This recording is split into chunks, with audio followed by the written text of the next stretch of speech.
नमस्कार, आप देख रहे हैं खबरदार। मैं हूं आपके साथ रोहित सरदाना। सबसे पहले खबरों को खबरदार के लेंस से देखते हैं, फिर इन खबरों का तेजी से विश्लेषण करेंगे, वो भी बिना किसी ब्रेक के। आज की सबसे बड़ी और अच्छी खबर यह है कि देश के रक्षा मंत्री राजनाथ सिंह ने भारत चीन सीमा पर जाकर एक दमदार राष्ट्रवादी संदेश दिया। आज लुकुंग चौकी से आई रक्षा मंत्री की एक एक तस्वीर बता रही थी कि वो वीर रस में डूबे हुए। राजनाथ सिंह ने यहां न सिर्फ जवानों का हौसला बढ़ाया बल्कि हथियार उठाकर निशाना भी लगाया। उन्होंने पीका मशीन गन को हाथ में लेकर चीन की दिशा में निशाना लगाया। भारत के रक्षा मंत्री की इन तस्वीरों में चीन के लिए सीधा संदेश है कि शास्त्र की बात करने वाला भारत जरूरत पड़ने पर शस्त्र भी उठा सकता है। भारत के इस आत्मविश्वास के पीछे 10 स्पेशल हथियारों का दम है। हम इन हथियारों पर आज एक बाहुबली रिपोर्ट आपको दिखाएंगे। चीन के साथ इस विवाद के बीच भारत ने कैसे अपनी शक्ति को बढ़ाया, इसकी इनसाइड स्टोरी आज आपको जरूर देखनी चाहिए। इसके साथ ही चीन की युद्ध वाली साजिश भी सामने आ चुकी है। चीन ने लद्दाख से 2500 किलोमीटर दूर बाकायदा प्रैक्टिस की थी ताकि भारत पर हमला और वहां घुसपैठ की जा सके। यह खबर भी आपको जरूर देखनी चाहिए। बॉर्डर के संघर्ष से दूर राजस्थान में एक अलग राजनीतिक संघर्ष चल रहा है। अशोक गहलोत और सचिन पायलट की सियासी जंग में एक ऑडियो टेप की एंट्री हो चुकी है और इस वायरल ऑडियो टेप से मामला ज्यादा संगीन हो गया। इस ऑडियो टेप में गजेंद्र सिंह के नाम से हो रही बातचीत को कांग्रेस ने केंद्रीय मंत्री गजेंद्र सिंह शेखावत पर संदेह की वजह बता दिया और कांग्रेस इसे गहलोत सरकार को गिराने की बीजेपी की साजिश का सबूत बता रही। इस पर बीजेपी ने कहा है कि कांग्रेस गजेंद्र सिंह शेखावत पर झूठा आरोप लगा रही है। आज तक इस ऑडियो टेप की पुष्टि तो नहीं कर सकता, लेकिन हम आपको यह जरूर बताएंगे कि आखिर उस ऑडियो टेप में क्या बातें हो रही हैं जिनकी वजह से राजस्थान की सियासत में नए भूकंप के झटके महसूस किए जा रहे हैं। आज भारत के लिए एक चिंताजनक दिन है क्योंकि भारत में कोरोना के मामले 10 लाख के आंकड़े को पार कर गए। भारत की आबादी दुनिया में नंबर 2 पर है और भारत में कोरोना के संक्रमित दुनिया में नंबर 3 पर है। जून के अंत से कोरोना की स्पीड बहुत बढ़ गई है। अब हर रोज कोरोना के 30,000 से ज्यादा नए मामले सामने आ रहे हैं। 8 लाख से 10 लाख मामले होने में सिर्फ 6 दिन लगे हैं। इन परिस्थितियों का आज हम विश्लेषण करेंगे और आपको वैक्सीन का पीछा करने वाले उस हिंदुस्तानी से भी मिलवाएंगे जिसने ऑक्सफोर्ड यूनिवर्सिटी की वैक्सीन के ट्रायल में खुद आगे बढ़कर हिस्सा लिया। और एक अच्छी खबर यह भी है कि सूर्य की सबसे नजदीकी तस्वीर पूरी दुनिया के सामने आ गई है। यह तस्वीर यूरोपियन एजेंसी ने जारी की है। इस तस्वीर को लेते समय सोलर ऑर्बिटर अंतरिक्ष यान सूर्य से 7 करोड़ 70 लाख किलोमीटर दूर था। 30 मई को ली गई तस्वीरों में सूर्य का अद्भुत नजारा देखने को मिला है। इससे वैज्ञानिक सूर्य के बारे में और जानकारियां हासिल कर पाएंगे।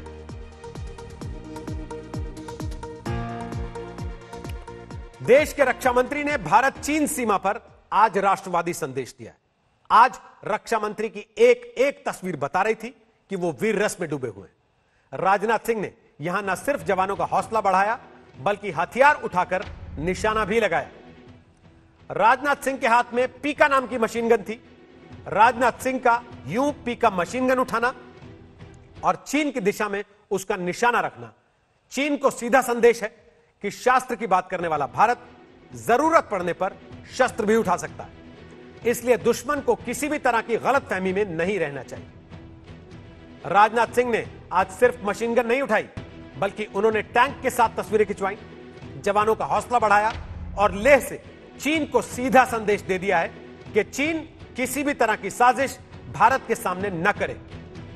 यहां आपको यह भी बताते हैं कि पीका गन क्या है और इसकी खासियत क्या होती है। मौजूदा समय में रूस पीका गन का उत्पादन करता है। 1961 में इस पीका मशीन गन का पहली बार इस्तेमाल हुआ था और इसे लगातार बेहतर किया जाता रहा है। अब भी इसका इस्तेमाल रूस और कई अन्य देशों की सेनाओं में अग्रिम मोर्चे पर किया जाता है। 9 से 10 किलो के वजन वाली यह मशीन गन बहुत मारक कही जाती है। यह 1 मिनट में 650 गोलियां दाग सकती है। यह मशीन गन 1 से 1.5 किलोमीटर की दूरी तक निशाना साध सकती है।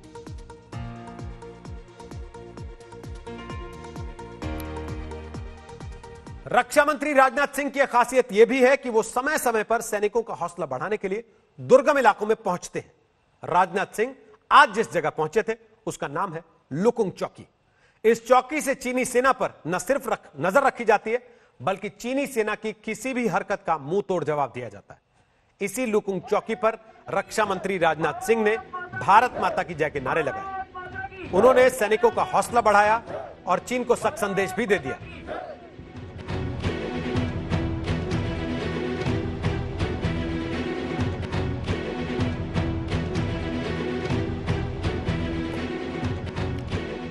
रक्षा मंत्री का पेंगोंग के फिंगर क्षेत्र के पास लुकुंग जैसी अहम चौकी पर जाना अपने आप में एक बहुत बड़ा संदेश है। लुकुंग पोस्ट पेंगोंग झील के उत्तर पश्चिमी इलाके में है और यह जगह सड़क मार्ग से भारत और चीन के टकराव वाले फिंगर 4 एरिया से 43 किलोमीटर दूर है। राजनाथ सिंह ने अपने शब्दों और बॉडी लैंग्वेज से कह दिया है कि चीन को भारत की 1 इंच भी जमीन नहीं मिलने वाली है।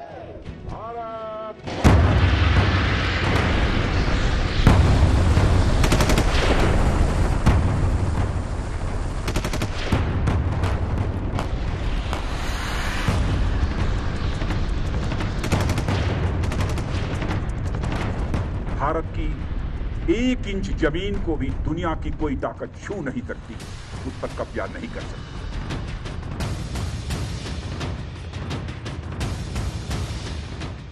आसमान से छलांग लगाते जांबाज, रेत पर फर्राटा भरते भारतीय टैंक और शूरवीरों का अद्भुत शौर्य। भारत माता की, भारत माता की, भारत माता की। आकाश में गर्जना करते लोहे के बाज और उन पर सवार भारतीय जांबाजों की ये तस्वीरें बताती हैं कि ये बदला हुआ हिंदुस्तान है। 13,000 फीट की ऊंचाई से जंप लगाकर दुश्मनों को ये जवान संदेश दे रहे हैं कि आंख उठाने की हरकत भी मत करना। दुश्मन के इलाके में 18 से 25,000 फीट की ऊंचाई से कूदने के बाद 25 किलोमीटर तक अंदर इन्फिल्ट्रेट कर सकते। रक्षा मंत्री के सामने पैरा एसएफ कमांडो ने वायुसेना के जहाज से 13,000 फीट से ज्यादा ऊंचाई से छलांग लगाई। इस दौरान रक्षा मंत्री ने चीता मशीन गन से लेकर टैंक और तमाम आधुनिक हथियारों का जायजा लिया। मकसद साफ था, चीन सरहद पर दुश्मन से मुकाबला कर रहे जवानों का हौसला बढ़ाना और दुश्मन को साफ संदेश देना कि अगर दोबारा गलवान घाटी जैसी हिमाकत की तो उसे हर मोर्चे पर मुंह तोड़ जवाब मिलेगा। देश के रक्षा मंत्री राजनाथ सिंह भारत चीन सीमा पर लेह के करीब स्टानका पहुंचे थे, भारतीय सेना के शौर्य और उसका शक्ति प्रदर्शन देखने। एक तरफ सीडीएस जनरल बिपिन रावत और दूसरी तरफ आर्मी चीफ मनोज मुकुंद नरवणे और बीच में मशीन गन से निशाना साधते रक्षा मंत्री राजनाथ सिंह। रक्षा मंत्री की मशीन गन का निशाना उधर ही था जिधर होना चाहिए। रक्षा मंत्री के हाथ में मशीन गन का होना चीन के लिए सख्त संदेश जैसा है। पेंगोंग झील इलाके में चीन से लगने वाली सरहद पर रक्षा मंत्री राजनाथ सिंह ने हाथों में पीका मशीन गन और T-90 टैंक के साथ खड़े होकर चीनी सेना को साफ संदेश दिया कि भले ही इस वक्त लद्दाख के अलग अलग इलाकों में चीनी सेना पीछे हट रही हो और दोनों देशों के बीच सैन्य और राजनयिक स्तर पर बातचीत चल रही हो, लेकिन भारतीय सेनाएं अपनी तैयारियों में कोई कमी नहीं रखना चाहती। खासतौर से ऊंचे पहाड़ी इलाकों में चीनी सेना से मोर्चे के लिए भारतीय वायुसेना और सेना की पूरी तैयारी है। मशीन गन उठाकर रक्षा मंत्री ने संदेश दे दिया कि शास्त्र की बात करने वाला भारत मौका आने पर शस्त्र भी उठा सकता है। राजनाथ सिंह जी एक राइफल उठा के रक्षा मंत्री के रूप में अपने हाथ में लेते हैं तो ये संदेश चीन को जाता है कि हम शास्त्र का सम्मान करते हैं लेकिन शस्त्र भी हम उठाना जानते हैं। तो जब शस्त्र उठेगा तो युद्ध होगा। तो ये संदेश है चीन को। मशीन गन से निशाना लगाने के साथ साथ राजनाथ सिंह T-90 टैंक के साथ भी नजर आए। राजनाथ सिंह पेंगोंग लेक के पास लुकुंग भी पहुंचे। यहां रक्षा मंत्री ने जवानों के भीतर जोश भरा। भारत माता की जय, भारत माता की जय, भारत माता की जय, भारत माता की जय। रक्षा मंत्री राजनाथ सिंह का लद्दाख दौरा बेहद महत्वपूर्ण है। एक तरफ तो फील्ड कमांडर्स ने जमीनी स्थिति के बारे में उन्हें एक एक चीज बारीकी से बताई, वहीं दूसरी तरफ खुद रक्षा मंत्री लुकुंग इलाके में गए जो कि पेंगोंग झील के बेहद नजदीक है।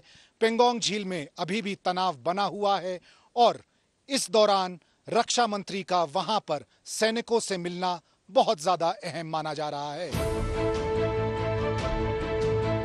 रक्षा मंत्री ने जवानों का मुंह मीठा किया, उनके हौसलों को सलाम किया। ठीक 14 दिन पहले प्रधानमंत्री नरेंद्र मोदी भी जवानों के बीच लेह पहुंचे थे और आज रक्षा मंत्री लेह पहुंचे हैं। प्रधानमंत्री नरेंद्र मोदी भी 3 जुलाई को जवानों के बीच लेह पहुंचे थे और उनकी हौसला अफजाई की थी।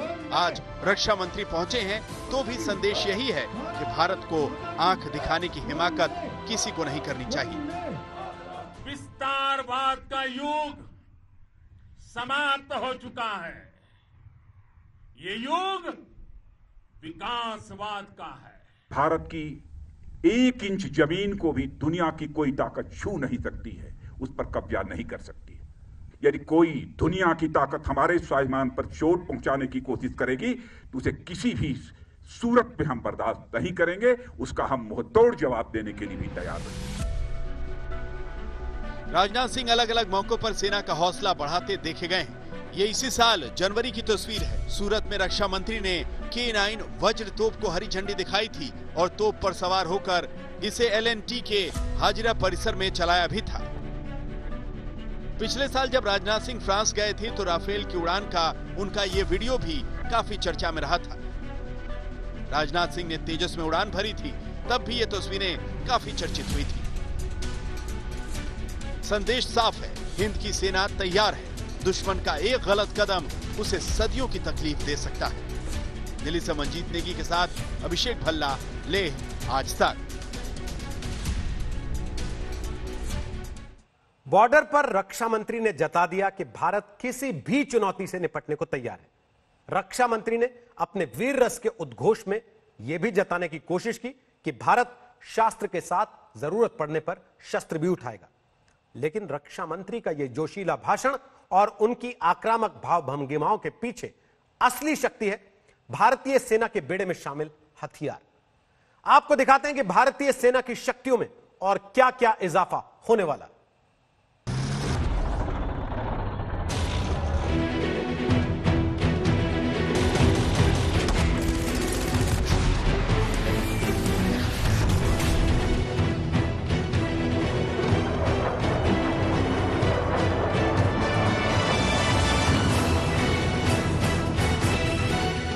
चीन के किसी भी दुस्साहस का जवाब देने के लिए तैयार है हिंदुस्तान।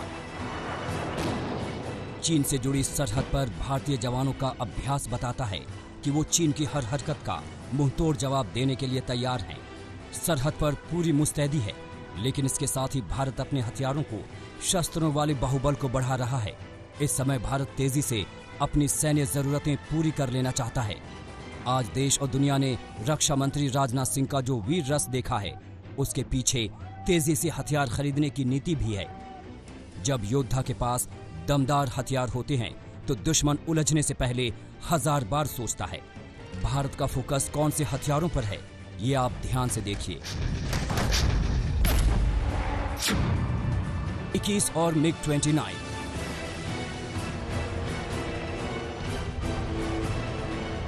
ये ऐसा घातक लड़ाकू विमान है जो पलक झपकते ही दुश्मन के खेमे में खलबली मचा देता है। मोदी सरकार ने 21 और MiG-29 की खरीद के प्रस्ताव को मंजूरी दे दी है। माना जा रहा है कि ये विमान भी सरहदों पर ही तैनात किए जाएंगे। 12 और Su-30 जेट्स। सुखोई भारत का ऐसा सक्षम फाइटर है जिसकी गर्जना दुश्मनों को खौफ से भर देती है। सरकार ने 12 और सुखोई खरीदने के प्रस्ताव को मंजूरी दी है। आने वाले हैं और हेरोन ड्रोन। लद्दाख में टेंशन को देखते हुए भारत ने इजराइल से और ज्यादा हेरोन ड्रोन खरीदने का फैसला किया है। लद्दाख के इलाके में पहले ही हेरोन ड्रोन देखे गए थे। इजरायली स्पाइस 2000 बम। चीन की हरकतों को देखते हुए भारत ने तय किया है कि वो इजरायली स्पाइस बम 2000 खरीदे जाएंगे। स्पाइस का मतलब स्मार्ट, सटीक प्रभाव और लागत प्रभावी है। ये सामान्य बम नहीं है, बल्कि एक गाइडेड किट है जो एक स्टैंडर्ड वॉरहेड से जुड़ा होता है। आने वाली है फायरफ्लाई लॉटरी। ये हेलीकॉप्टर स्टाइल का एक मिनी ड्रोन है जो दुश्मनों के ठिकाने तबाह करने का मादा रखता है। भारत इजराइल से इस अत्याधुनिक इजरायली स्पाइक फायरफ्लाई लॉयटरिंग को खरीदने की दिशा में आगे बढ़ रहा है। रूसी 9K333 Verba air defence system अपने सैनिकों की सुरक्षा और दुश्मनों पर करारा प्रहार करने के लिए रूस से इस डिफेंस सिस्टम को खरीदने पर विचार किया जा रहा है। 72,000 SIG 716 राइफल्स। SIG 716 राइफल्स अमेरिकी राइफल हैं जिसे चीन के साथ चल रहे टेंशन के बीच भारत खरीदने की तैयारी कर रहा है। 72,000 राइफल्स का ऑर्डर दिया गया है। Light mountain tank.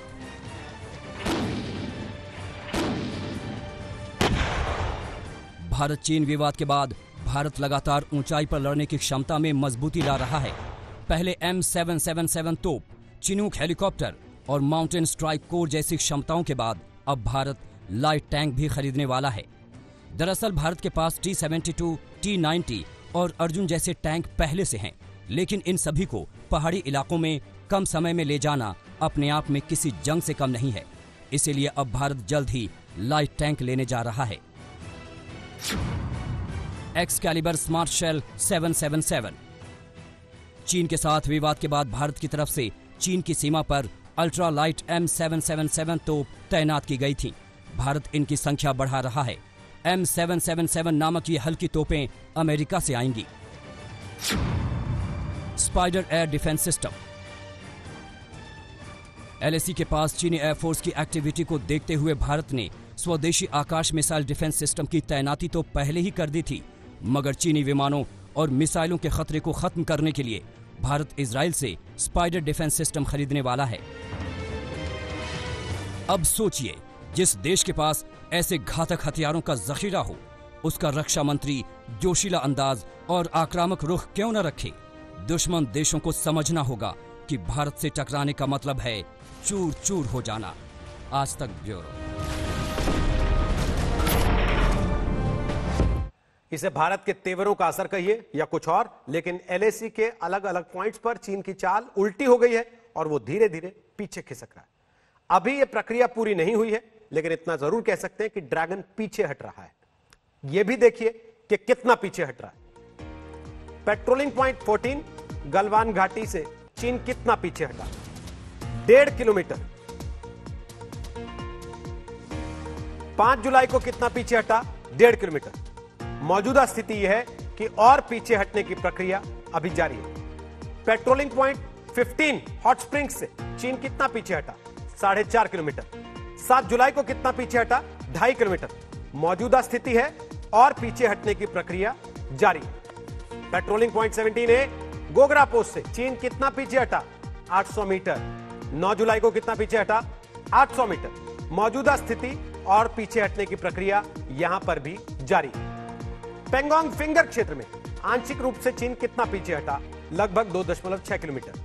10 जुलाई को कितना पीछे हटा? लगभग 1.4 किलोमीटर। मौजूदा स्थिति यहां भी यही कि और पीछे हटने की प्रक्रिया जारी है। तो ये सब बातें जानने के बाद आज हमारे पास ऐसे सबूत भी हैं जो ये बताते हैं कि चीन ने पिछले 2.5 महीने में LAC पर जो हरकतें की वो अचानक नहीं हुई। इसके पीछे चाइनीज सेना ने बाकायदे प्लानिंग की थी।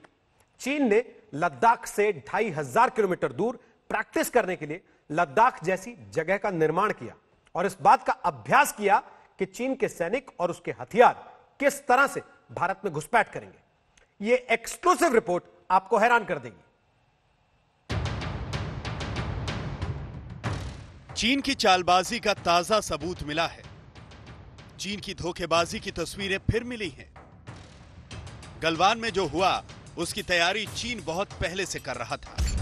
ये सैटेलाइट तस्वीरें बताती हैं कि चीन ने गलवान घाटी में जो कुछ किया वो बाकायदा सोचा समझा प्लान था, एक गहरी साजिश थी। चीन ने युद्ध की तैयारी कर रखी थी। उसने चीन वाले हिस्से में लद्दाख का हूबहू मॉडल बनाया है। मतलब ये कि चीनी आर्मी PLA अपने इन मानव निर्मित पहाड़ों के जरिए युद्ध की तैयारी में जुटी थी। सुनियोजित व्यवस्था हमको इस समय पेंगोंग के फिंगर 4 और 5 के बीच में दिखाई देती है और इस तंबुओं की परिनियोजना से ये साबित हो जाता है कि चीन इस चीज को बहुत पहले से युद्धाभ्यास से तैयारी करने की कोशिश कर रहा है। आज तक के पास चीनी साजिश के ब्लूप्रिंट की पूरी तस्वीर है। देखिए, लद्दाख से करीब 2500 किलोमीटर दूर चीन ने हूबहू लद्दाख जैसा ही हैरान करने वाला मॉडल बनाया है। इस मॉडल में युद्ध से जुड़ी रेप्लिका तैयार की गई है। चीन ये हरकत 2004 से ही कर रहा था। उसने निंजिया क्षेत्र में दुनिया के सबसे बड़े रेतीले लैंडफॉर्म का निर्माण किया और निर्माण के पीछे उसके खतरनाक इरादे थे। इससे सामरिक और रणनीतिक उद्देश्य चाइना के क्या है ये हमारे समझ में आता है और इसीलिए भारत को बहुत जरूरी है कि चीन के इरादों से वाकिफ रहे और सावधान रहे। चीन की वेस्टर्न थिएटर कमांड के तहत आने वाला यह training zone Helen mountain range में स्थित है। लद्दाख रेप्लिका एक विशाल ओपन एयर मॉडल है जिसे अंतरिक्ष से देखा जा सकता है। 900 मीटर लंबे और 700 मीटर चौड़े आकार के इस मॉडल में पूरे पूर्वी लद्दाख क्षेत्र की बारीकियों को शामिल किया गया है। इसमें भारत के दावे वाले भी सभी क्षेत्र हैं। मतलब ये कि चीन के मन में पहले से ही खोट था। वो इसी कोशिश में था कि लद्दाख जैसा क्षेत्र बनाकर वो इधर की स्थितियों को समझ सके और यहाँ के हिसाब से अपने सैनिकों को तैयार कर सके। ऐसी रेप्लिका बनाने के पीछे चीनी सैनिकों की घुसपैठ कराने का भी मकसद था। मगर चीन ये बात भूल गया कि उसकी इस हरकत पर अब भारत की पैनी नजर है। चीन की हर धोखेबाजी को खत्म करने के लिए भारत तैयार है। कर्नल विनायक भट्ट के साथ आज तक ब्यूरो। चीन चाहे जितनी साजिशें कर ले, भारत उसकी हर साजिश का जवाब देने के लिए तैयार है। सरहद से आई 3 तस्वीरें कम से कम यही बताती हैं। इनमें पहली तस्वीर पीका गन के साथ रक्षा मंत्री राजनाथ सिंह की है। पीका मशीन गन का निशाना चीन की तरफ ही है। दूसरी तस्वीर में टैंक के साथ रक्षा मंत्री राजनाथ सिंह है। यह तस्वीर बताती है कि भारत के टैंक दुश्मन की नींद उड़ाने के लिए तैयार हैं। और तीसरी तस्वीर हमारे जांबाज जवानों के शौर्य की है जो सरहद पर मुस्तैद है। ये 3 तस्वीरें नहीं बल्कि 3 बड़े संकेत हैं जो भारत की तरफ से न केवल चीन बल्कि पूरी दुनिया को दे दिए गए हैं। और खबरदार में अब राजस्थान के रण का विश्लेषण करेंगे। अशोक गहलोत और सचिन पायलट के बीच चल रही जंग में एक ऑडियो टेप की एंट्री हो गई है। कांग्रेस ने यह ऑडियो टेप जारी किया है और सीधे सीधे केंद्रीय मंत्री गजेंद्र सिंह शेखावत पर हमला बोल दिया है। दरअसल टेप के एक हिस्से में बात कर रहा व्यक्ति खुद को गजेंद्र सिंह कह रहा है। टेप में कथित तौर पर कांग्रेस के बागी विधायक भंवरलाल शर्मा से बातचीत हो रही है। कांग्रेस कह रही है कि यह टेप सबूत है सचिन पायलट के साथ मिलकर बीजेपी गहलोत सरकार को गिराने की साजिश कर रही थी। भंवरलाल शर्मा और गजेंद्र सिंह शेखावत दोनों ने ऑडियो टेप को फर्जी करार दिया। बीजेपी ने पूछा है कि क्या विधायकों के फोन की गैर कानूनी तौर पर टैपिंग हो रही थी। बीजेपी ने ऑडियो टेप को मुख्यमंत्री कार्यालय की साजिश बताया।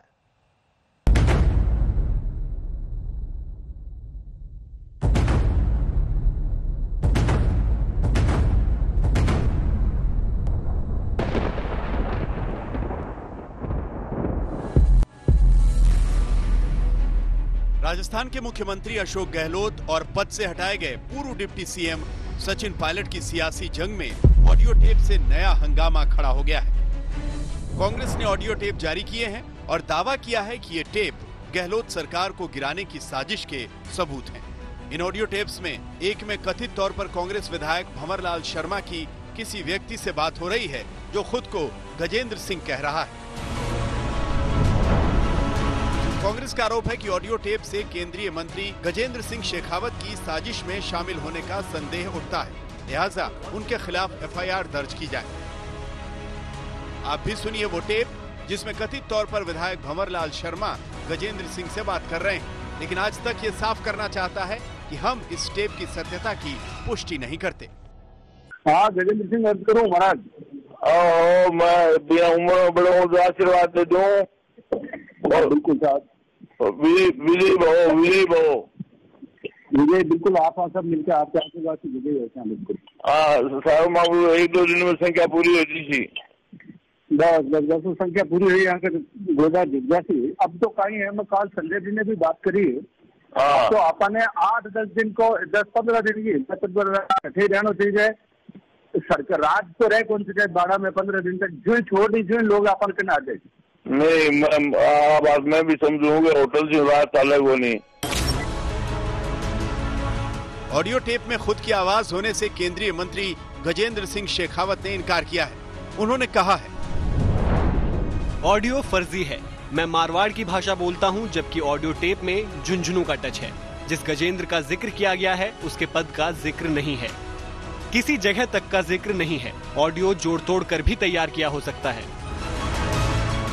केंद्रीय मंत्री गजेंद्र सिंह शेखावत का नाम जिस वायरल ऑडियो टेप से जोड़ा जा रहा है, उस ऑडियो टेप में सुनाई पड़ रहे गजेंद्र सिंह को आरोपों के मुताबिक इंटर कनेक्टिंग कॉल से लैंडलाइन नंबर पर जोड़ा गया था।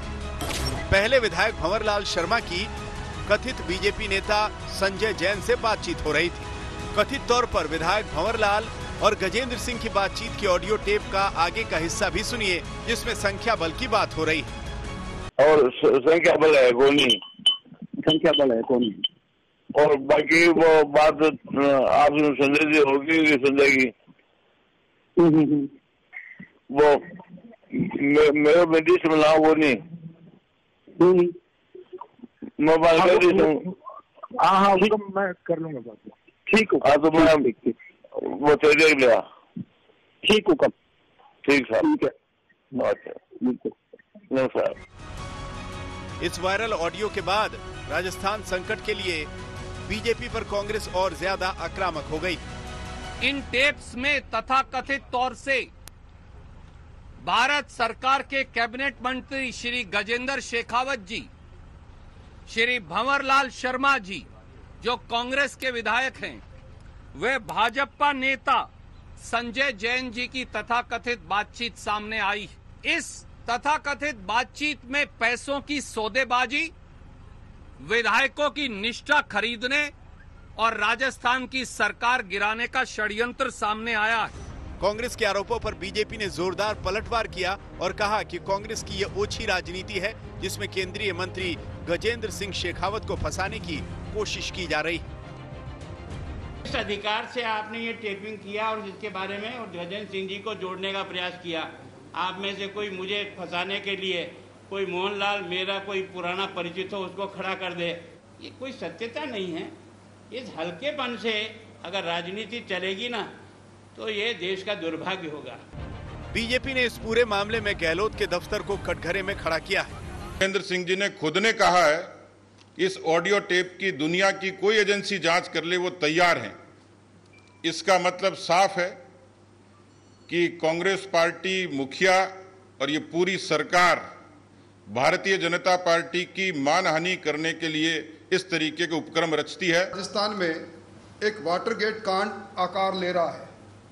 मेरी मांग है कि लोकेश शर्मा किस हैसियत में उस कंसोलिडेटेड फंड से तनख्वाह ले रहा है, कौन से पद पर काम कर रहा है, और इस सबसे पहले इसको गिरफ्तार करके इसने जो फैब्रिकेटेड वीडियो बनाया है उसकी जांच पड़ताल होनी चाहिए। ऑडियो टेप्स को लेकर बीजेपी और कांग्रेस में ठन गई है, तो उधर राजस्थान पुलिस की एसओजी ने इसे लेकर 2 एफआईआर दर्ज की है। एफआईआर में ऑडियो टेप में दर्ज बातचीत की ट्रांसक्रिप्ट है, लेकिन एफआईआर में किसी को नामजद नहीं किया गया है। दिल्ली से मौसमी सिंह के साथ शरद कुमार, जयपुर, आज तक। ऑडियो टेप का सबसे सनसनीखेज हिस्सा तो आपने सुना, जिसमें खुद को गजेंद्र सिंह बता रहे आदमी की कथित तौर पर विधायक भंवरलाल से बात हुई। ऑडियो टेप के पहले के हिस्से में खुद को भंवरलाल बता रहे व्यक्ति की संजय जैन के नाम के आदमी से बातचीत हो रही है। इस संजय जैन को कांग्रेस ने बीजेपी का नेता कहा है और उसके खिलाफ राजस्थान पुलिस की एसओजी पहले ही एफआईआर दर्ज कर चुकी है।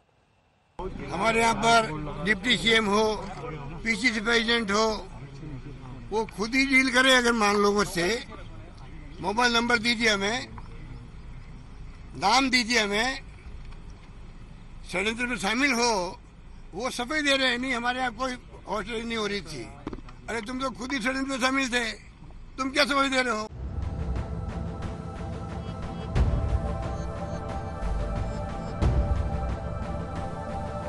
बागी नेता सचिन पायलट को कांग्रेस में हाशिए पर खड़ा करने के बाद राजस्थान के मुख्यमंत्री अशोक गहलोत ने सरकार गिराने की साजिश के कथित सबूतों का दावा पहले ही कर दिया था। अब जो ऑडियो टेप सामने आए हैं, उनमें कथित तौर पर पहली बातचीत विधायक भंवरलाल शर्मा और बीजेपी नेता संजय जैन की हुई। आज तक फिर साफ करता है कि हम ऑडियो टेप की सत्यता की पुष्टि नहीं करते, लेकिन जिन्हें लेकर हंगामा बरपा है उन ऑडियो टेप्स के हिस्से को आपको सुनना चाहिए। हेलो, हाँ ठीक है साहब, बढ़िया हो, सारी बातचीत हुई, एकदम खुल गया, कोई शंका को नहीं। हाँ जी, अब क्या बात होगी?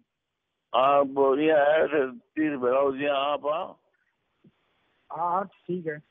सरकार तो रहने को नहीं, सारी बर्खास्त करनी पड़ी। हाँ बात तो ठीक है, बाकी आप जो एक बार ये सारी संख्या बल और उसे हमने आज ही शुरू जो प्रोग्राम किए वो बता दिया आप। हाँ ठीक है, जो बात तुरंत व्यवस्था मैं आपने कह दिया, मेरे जिम्मे आतरी और बनकीरदारी की। ठीक है। और अभी साहब नवी ने कह दिया भी बात सचिन जी की तरफ हूँ, लिस्ट को नहीं आवे। और बाकी बात बढ़िया होगी कहती मैं सारी बात गोपनीय रहेगी, सिर्फ ठेकियां जवाब मैं करवा रहे हूँ।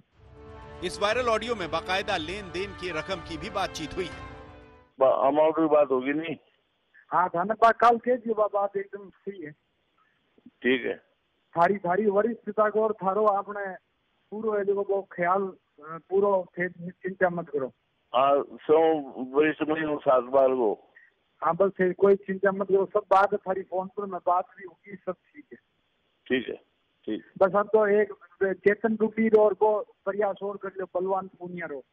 नहीं, चेतन टूटी भी आसी, बलवान पूनिया भी आसी। और इस बार जब बेटो भी आ जाए बहुत ही बढ़िया हो जाओ फिर तो। हाँ संख्या ठीक लाग रहा हमें। ठीक है, ठीक। ऑडियो टेप में बातचीत के और भी हिस्से हैं। राजस्थान का ये वो ऑडियो कांड है जिसकी चर्चा दूर तलक होगी, क्योंकि गहलोत और पायलट की तनातनी से बना मामला अदालत की चौखट तक पहुंच गया है। शरद कुमार, जयपुर, आज तक। इन ऑडियो टेप्स को लेकर राजस्थान पुलिस की एसओजी आज हरियाणा के मानेसर पहुंची। मानेसर के होटल में सचिन पायलट के समर्थक हैं।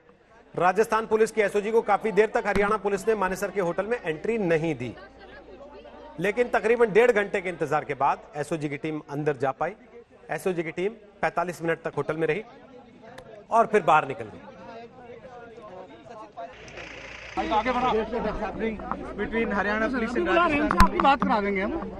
परमिशन आप दिखा देना, मत कर यार, तो ये लगा दो साइड में, परमिशन दिखाने की गाड़ी पीछे लगा दी। और बड़ी खबर इस वक्त हरियाणा के मानेसर से ही आ रही है, जहां होटल में पहुंची राजस्थान पुलिस की एसओजी टीम अब वहां से वापस लौट चुकी है। मानेसर के इस होटल में एसओजी की टीम करीब आधे घंटे तक रही, लेकिन वहां उन्हें पायलट गुट के विधायक भंवरलाल शर्मा नहीं मिल सके। जानकारी के मुताबिक भंवरलाल शर्मा उस वक्त होटल में मौजूद ही नहीं थे। आपको बता दें कि ऑडियो टेप केस में बयान दर्ज करने के लिए एसओजी की टीम मानेसर होटल पहुंची थी। काफी देर तक एसओजी की टीम अंदर घुसने की कोशिश करती रही, लेकिन उन्हें एंट्री नहीं मिली और उसके बाद आधे घंटे वहां रुककर वापस चली गई एसओजी की टीम। कुछ देर होटल में जाने की उनको छूट मिली, लेकिन वहां भंवरलाल शर्मा नहीं मिले। वायरल ऑडियो में संजय जैन नाम के एक आदमी का भी जिक्र है, जिसे कांग्रेस ने बीजेपी का नेता बताया। राजस्थान की पुलिस ने संजय जैन को गिरफ्तार भी कर लिया। वैसे संजय जैन कारोबारी है, लेकिन उसकी राजनीतिक गतिविधियां भी दर्ज है। बीजेपी की दलील है जिस संजय जैन का जिक्र हो रहा है उसका बीजेपी से लेना देना नहीं है। बीजेपी ने यहां तक कह दिया कि संजय जैन का कांग्रेस से कनेक्शन है। संजय जैन भारतीय जनता पार्टी का कोई नेता नहीं है, और चौंकाने वाली बात यह है कि वो कांग्रेस पार्टी का लूणकरण सर का ब्लॉक अध्यक्ष रहा है, कांग्रेस के नेताओं का शागिर्द है। वो राजनीतिक हलकों में घूमता होगा, लेकिन मुझे लगता है कि कहीं संजय जैन को भी प्रायोजित तरीके से बीजेपी के नेताओं को बदनाम करने के लिए तो नहीं लगाया गया, पूरा फ्रेम किया ड्रामा। वैसे राजस्थान में टेप कांड को लेकर इसलिए तलवारें खींची हैं क्योंकि बहुमत का दावा कर रही गहलोत सरकार के लिए मुश्किल परिस्थितियां भी बन सकती हैं।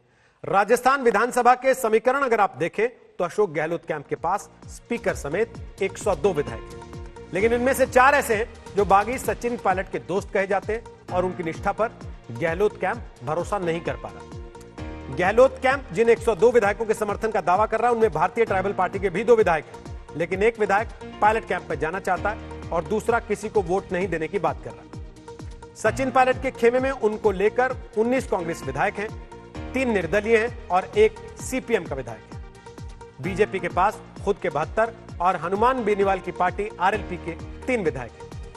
हनुमान बेनीवाल ने कल पूर्व सीएम वसुंधरा राजे पर निशाना साधा था, तो आज सचिन पायलट की तारीफ कर डाली और कहा कि जन विरोधी गहलोत सरकार हटाने में मैं पायलट के साथ हूं। हालांकि वसुंधरा राजे पर गहलोत सरकार की मदद करने के बेनीवाल के बयान पर बीजेपी ने कहा कि जब बेनीवाल से इस पर बातचीत की गई तो उन्होंने कहा कि उनका सोशल मीडिया अकाउंट उनका स्टाफ हैंडल करता है।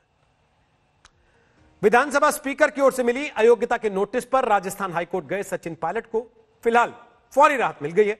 कोर्ट ने आदेश दे दिया है कि सचिन पायलट और 18 अन्य विधायकों पर स्पीकर 21 जुलाई की शाम 5:30 बजे तक कार्रवाई नहीं कर सकेंगे। 20 जुलाई को कोर्ट में मामले की अगली सुनवाई होगी। आज की सुनवाई में पायलट पक्ष के वकील हरीश साल्वे ने कहा कि राजस्थान के स्पीकर ने पक्षपात करके नोटिस जारी किया है। इस मामले में 10वीं अनुसूची के उल्लंघन का मामला नहीं बनता। गहलोत पक्ष के वकील अभिषेक मनु सिंघवी ने कहा कि दल बदल कानून खत्म नहीं हुआ है, कोर्ट दखल नहीं दे सकता। लेकिन हरीश साल्वे ने कहा कि विधानसभा स्पीकर की मंशा साफ नहीं है, चीफ विप से पहले वो कोर्ट तक पहुंचे। देखिए राजस्थान में किस तरह एफआईआर दर्ज हो रही है। मैं अपनी आवाज उठा रहा हूं, यह अभिव्यक्ति की आजादी के तहत मेरा अधिकार है। इस पर अभिषेक मनु सिंघवी ने जवाब दिया कि स्पीकर ने अभी तक फैसला नहीं सुनाया है। पायलट गुट की याचिका प्रीमैच्योर है, इसे खारिज कर दिया जाना चाहिए।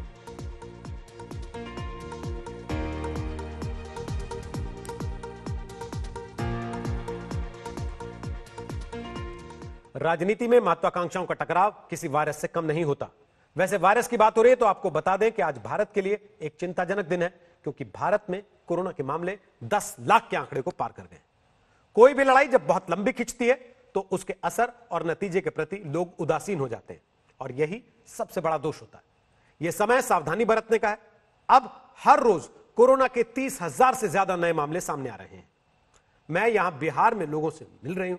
यहां आपको बता दें, हमारी सहयोगी श्वेता सिंह जो कि बिहार में है, वो लोगों से मिल रही हैं। उन्हें बड़ी संख्या में ऐसे लोग मिल रहे हैं जो सोशल डिस्टेंसिंग का ख्याल नहीं रख रहे। ऐसे में तमाम लोगों को यह समझना होगा कि कोरोना का संक्रमण बहुत खतरनाक दौर में है, इसमें लापरवाही बरतने की कोई गुंजाइश नहीं है।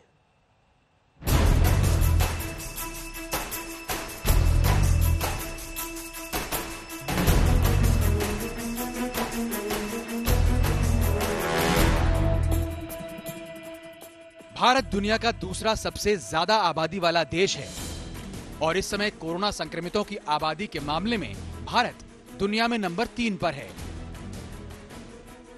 भारत में कोरोना के मामले 10 लाख का आंकड़ा पार कर चुके हैं।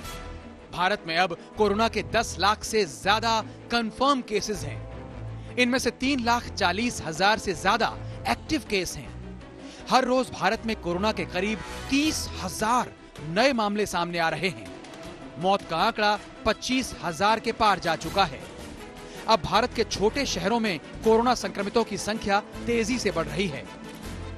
भारत का पहला केस जनवरी के अंत में आया था और अब करीब 6 महीने बाद हमारे सामने एक कड़वा सत्य खड़ा है। तो केसेस थोड़े बढ़ तो रहे हैं, लेकिन हमारा रिकवरी रेट भी अच्छा है और हमारी मोर्टेलिटी भी बहुत कम है। इसलिए ओवरऑल हमारे केसेस कुछ हद तक तो बढ़ेंगे क्योंकि हमारी पॉपुलेशन ज़्यादा है। लेकिन इस केसेस जो बढ़ रहे हैं इसका यही मतलब है कि हमें और विजिलेंट रहना है, सतर्क रहना है। वैक्सीन पे रिसर्च हो रही है। इंडिया में भी 4-5 कंपनीज जो हैं काफ़ी एग्रेसिव काम कर रही हैं रिसर्च पे। तो मेरा ये मानना है कि इस साल के एंड तक या बिगिनिंग ऑफ नेक्स्ट ईयर तक जो है वैक्सीन आ जाएगी। मेरा ये मानना है कि पीक जो है हर अलग अलग क्षेत्र में अलग अलग टाइम पे आएगा। अगर हम दिल्ली की बात करें तो केसेस दिल्ली में कुछ हद तक कम होने लगे हैं, लेकिन कई ऐसे राज्य हैं जहाँ पे केसेस कुछ तक बढ़ने लगे हैं। बिहार है, असम है, तो इनके भी केसेस थोड़े से बढ़ेंगे। इनका पीक बाद में आएगा और फिर केसेस कम होने लगेंगे। कोरोना वायरस को पहले 1,000 लोगों को संक्रमित करने में 2 महीने लगे, लेकिन 1,000 से 10,000 केस होने में 15 दिन से भी कम समय लगा और इसके बाद ये वायरस बहुत तेजी से फैला। भारत में 2 लाख केस होने में 125 दिन लगे, 2 लाख से 4 लाख केस होने में 18 दिन लगे, 4 लाख से 6 लाख केस होने में 11 दिन लगे 6 लाख से 8 लाख केस होने में 9 दिन लगे और 8 लाख से 10 लाख केस होने में सिर्फ 6 दिन लगे। कोरोना से सबसे ज्यादा प्रभावित होने वाले राज्य हैं महाराष्ट्र, तमिलनाडु, कर्नाटक, उत्तर प्रदेश, आंध्र प्रदेश और पश्चिम बंगाल। इनमें महाराष्ट्र पर सबसे ज्यादा असर हुआ है। यहां कुल मामलों की संख्या 2,80,000 से ज्यादा है और यहां 11,194 मौतें हो चुकी हैं। मुंबई पहले ही कोरोना का हॉटस्पॉट बना हुआ है, लेकिन महाराष्ट्र के दूसरे सबसे ज्यादा प्रभावित शहर पुणे की हालत भी खराब है। पुणे 23 जुलाई तक लॉकडाउन में है। वहां प्रशासन ने अलग अलग फेजेस में लॉकडाउन लगाया है। पहला फेज 13 से 18 जुलाई तक का है और दूसरा फेज 18 से 23 जुलाई तक का। पुलिस उन लोगों पर कड़ी कार्रवाई कर रही है जो लॉकडाउन का उल्लंघन कर रहे हैं। मुंबई और दिल्ली जैसे शहरों ने कोरोना संक्रमण का सबसे भयानक रूप देखा है, लेकिन अब ये वायरस देश के अंदरूनी इलाकों में ज्यादा फैल रहा है। अब छोटे शहरों और कस्बों से ज्यादा केसेस आ रहे हैं। अमेरिका का MIT भी अपनी नई स्टडी में भारत के लिए चिंताजनक भविष्यवाणी कर चुका है। 2021 की शुरुआत में कोरोना का सबसे भयानक रूप भारत में देखने को मिल सकता है। 84 देशों की टेस्टिंग और कोरोना केस के आंकड़ों पर आधारित इस अध्ययन में शोधकर्ताओं ने भविष्यवाणी की है कि फरवरी 2021 में भारत में हर रोज कोरोना वायरस के 2,87,000 केस दर्ज होने की आशंका है। तब नंबर 2 पर अमेरिका होगा, जहां प्रतिदिन 95,000 केस आ सकते हैं। नंबर 3 पर दक्षिण अफ्रीका होगा, जहां प्रतिदिन 21,000 केस आ सकते हैं और नंबर 4 पर ईरान होगा, जहां फरवरी 2021 के दौर में प्रतिदिन 17,000 केस आ सकते हैं। MIT के मुताबिक मार्च 2021 से मई 2021 तक दुनिया भर में कुल मामलों की संख्या 20 करोड़ से 60 करोड़ के बीच हो सकती है। अब तक भारत में बड़ी संख्या में दर्ज हो रहे कोरोना के नए केस चिंता का विषय थे, लेकिन अच्छी बात यह है कि भारत में कोरोना से मरने वालों का आंकड़ा दूसरे देशों के मुकाबले कम है। पूरी दुनिया में कोरोना 5,80,000 से ज्यादा लोगों की जान ले चुका है और भारत में 25,600 से ज्यादा लोगों की मौत कोरोना से अब तक हो चुकी है।